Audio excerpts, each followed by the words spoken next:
ربك واستغفر إنه كان توابا صدق الله العظيم.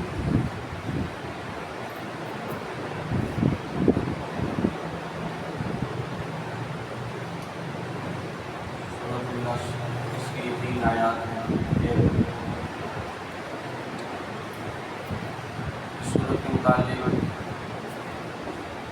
احادیث میں آتا ہے کہ یہ سورت آخری سورت ہے جو مکمل نازل ہوئی. حضرت ابن عباس رضی اللہ تعالیٰ عنہ سے منقول ہے کہ یہ آخری سورت ہے قرآن مجید. مطلب یہ ہے کہ جو صورتیں مکمل نازل ہوئی ہیں ان مکمل صورتوں میں سے یہ آخری صورت ہے جو مکمل طور پر ایک ہی وقت میں نازل ہوئی. اس صورت کے بعد آیات تو نازل ہوئی قرآن مجید لیکن پوری صورت کوئی نازل نہیں. حضرت ابن عمر رضی اللہ تعالیٰ عنہ فرماتے ہیں کہ یہ صورت حجۃ الوداع کے موقع پر نازل ہوئی اور اس صورت کے ساتھ اليوم اکملت لکم دینکم واتممت علیکم نعمتی ورضیت لکم الاسلام دینا. یہ والی آیت حجۃ الوداع کے موقع پر نازل ہوئی. پھر اس کے بعد رسول اللہ صلی اللہ علیہ وسلم ان دونوں کے نزول کے بعد 80 روز دنیا میں رہے. یعنی رسول اکرم صلی اللہ علیہ وسلم کے ان دونوں کے نزول کے بعد 80 دنوں کے بعد صلی اللہ علیہ وسلم کا وصال ہو گیا. ان دونوں آیات کے بعد بھی وحی کا سلسلہ جاری رہا. آیت کلالہ نازل ہوئی یستفتونک قل اللہ یفتیکم فی الکلالہ. یہ والی آیت نازل ہوئی. اور اس صورت کے بعد حضور اکرم صلی اللہ علیہ وسلم کی عمر مبارک کے دن یہ باقی رہ گئے تھے 50 تھے. یعنی حضور اکرم صلی اللہ علیہ وسلم اس آیت کے نازل ہونے کے 50 دن بعد حضور صلی اللہ علیہ وسلم کا وصال ہوا. پھر اس کے بعد بھی وحی کا سلسلہ جاری رہا.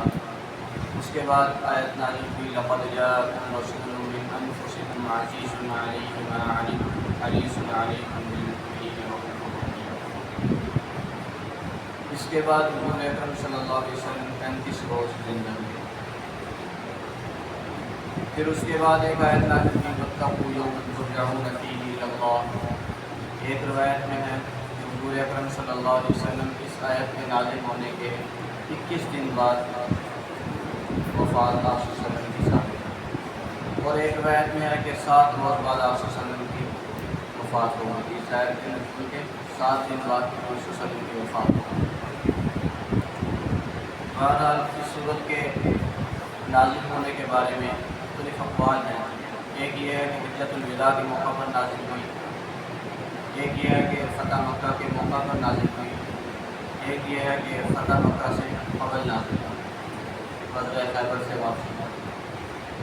بہرحال علماء اکرام نے تحقیق یہ کی ہے کہ نازل تو غزوہ خیبر سے واپسی پر ہوگی لیکن رسول اللہ صلی اللہ علیہ وسلم نے فتح مکہ کے موقع پر اس کی تلاوت کی مجمع میں اور حجۃ الوداع میں بھی مجمع کے سامنے اس کی تلاوت کی. اور جنہوں نے اس وقت سنی ہوگی انہوں نے یہی نقل کر دی کہ اب نازل ہوئی. جنہوں نے پہلے سنی ہوئی تھی انہوں نے نقل کیا کہ غزوہ خیبر کے موقع پر نازل. اور اس صورت کے پہلی آیت ہے اس کے اندر بالاتفاق فتح سے مراد فتح مکہ ہی ہے. اس کے اندر کوئی اختلاف نہیں. فتح سے مراد فتح مکہ ہے. اور مختلف احادیث سے مرفوعہ اور آثار صحابہ سے یہ بات معلوم ہوئی کہ اس صورت کے اندر حضور اکرم صلی اللہ علیہ وسلم کی وفات کی طرف بھی اشارہ کیا گیا ہے. ایک روایت میں ہے کہ رسول اکرم صلی اللہ علیہ وسلم نے صحابہ کرام کے مجمع میں اس صورت کی تلاوت فرمائی تو تمام صحابہ کرام خوش ہوئے.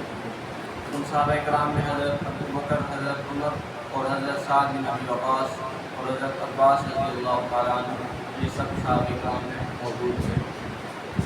تمام حضرات صحابہ اس وجہ سے خوش تھے کہ اس کے اندر فتح مکہ کی خوشخبری دی گئی، لیکن حضرت عباس رضی اللہ تعالیٰ عنہ کو اس صورت کی تلاوت سننے کے بعد رونے لگے۔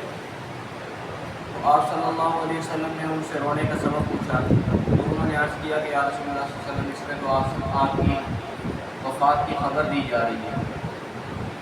تو آپ صلی اللہ علیہ وسلم نے ان کی اس بات کی تصدیق بھی فرمائی۔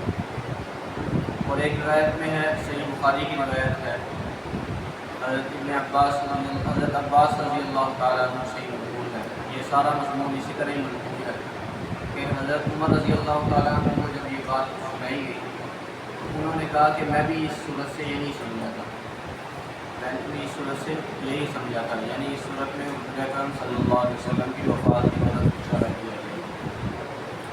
اور یہ انشاءاللہ اگلی دو آیات تشریح اگلے درس میں ہماری